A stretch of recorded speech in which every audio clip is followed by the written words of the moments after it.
On the 23rd of March at 6 PM UTC, the next update for Space Engineers, Vertical Slice 2.2, will release and will add a bunch of new features to the game. Today, I've been given early access to the update to show you some of the features that will be coming in it. And of course, I've chosen a feature that I am very interested in. It's a feature that is round, it's a feature that wraps around things, and it's a feature that is on screen right now. Can't see it? Let me change the time of day a little bit. Is that a bit better? These are planetary rings in Space Engineers 2, and I have to say I absolutely love how they look. I've mentioned this before, but I love in Space Engineers where you can see the other planets and stuff in the distance. For example, you can see Delphos, Chemic's new moon, and additionally, the new rings, which will always be visible wherever you are on the planets, and of course, you can visit them. Here you can see the ring around Verger, the starting and Earth-like planet in Space Engineers 2, and this ring is apparently called the Viridian Halo. And one thing I really like is that the planet is casting a shadow on the ring, which creates an awesome looking effect. But if I change the time of day, you get this really cool effect as well when the moon casts a shadow on the ring.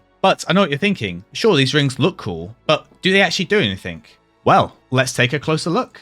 One of my big criticisms of Space Engineers has always been the infinite asteroids that spawn out in space, and my suggestion was always, is there a way we can perhaps localize these asteroids? Make an area where there are more asteroids and make it some sort of landmark that you can visit? And now, we finally have it. As these rings, as you get closer to them, as you can see below, the asteroids slowly fade in as you get close to them, and the asteroids in these rings are very rich in materials. And as you can see, as I enter the ring, I get new discovery, you have found the Viridian Halo. So that's how you find out the name of these things, it's when you get close to them. So if we fly over to some of these asteroids, you can see that this asteroid here is rich in iron, nickel, and magnesium, and a whole bunch of things. There's gold on here. So it appears that these asteroid rings will be a much easier way to get ores than previously where you had to hop around to lots of different asteroids and kind of just hope you get lucky to find an asteroid that actually has an ore you need.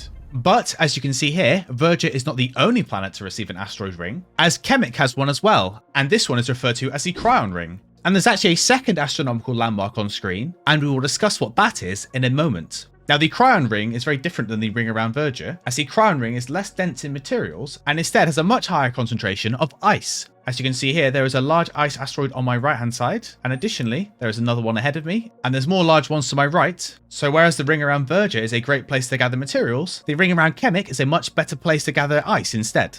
If I come back into Spectator, you can see our other astronomical landmark. This weird looking space cloud here. This is one of many asteroid clusters that exist out in space. You can see that this one is called the Chemic Ferrum Reach. And as the name Ferrum would suggest, this asteroid field is very dense in iron, and there are several other ferrum and ferric fields around the map, which have become ideal places for you to gather the ore, and there are additionally two other types of asteroid clusters. This one, for example, is the Oblavara Cryoclastic Cluster, and as you immediately might be able to tell, there are a bunch of ice asteroids in this one, as this type of asteroid cluster has a much higher density of ice compared to the other ones. And this one here is the Helionis Radiant Cluster, and Radiant asteroid clusters have a much higher spawn rate for uranium, platinum, and titanium ores, which are currently the endgame ores of Space Engineers 2. And like the rings, you can see these asteroid clusters from a ridiculously long distance away. I just spotted this one out of the corner of my eye and I've just went to visit it. Now currently these asteroid fields and asteroid rings aren't labelled on the map. As you can see, I am in the Helionis sector currently, and you can see that the Helionis Radiant Cluster is there, but I can't see it on the map. And same for the rings. If I zoom in on Verger, you can see there's no ring around it, and same for Chemic over here, no ring. And if I click on the Chemic sector, you can see there's another undiscovered object, which will likely be another asteroid field that we didn't visit during this video. I really like the idea of adding geography to space, as just empty space with infinite asteroids in it is kind of boring. So giving us more things to find and explore in space is definitely a very exciting prospect. And additionally, these new discoveries have purpose, with the fact they are hotspots for different materials. This is definitely going to be a great addition for the game, and I hope they add more things like this in the future.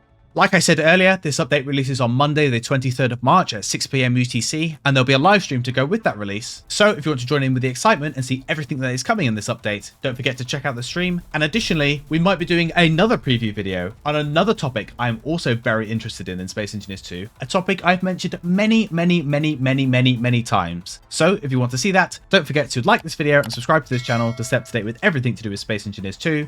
And additionally, if you want to go the extra mile and support this channel, you can do so by becoming a YouTube member or a patron with the links in the description below.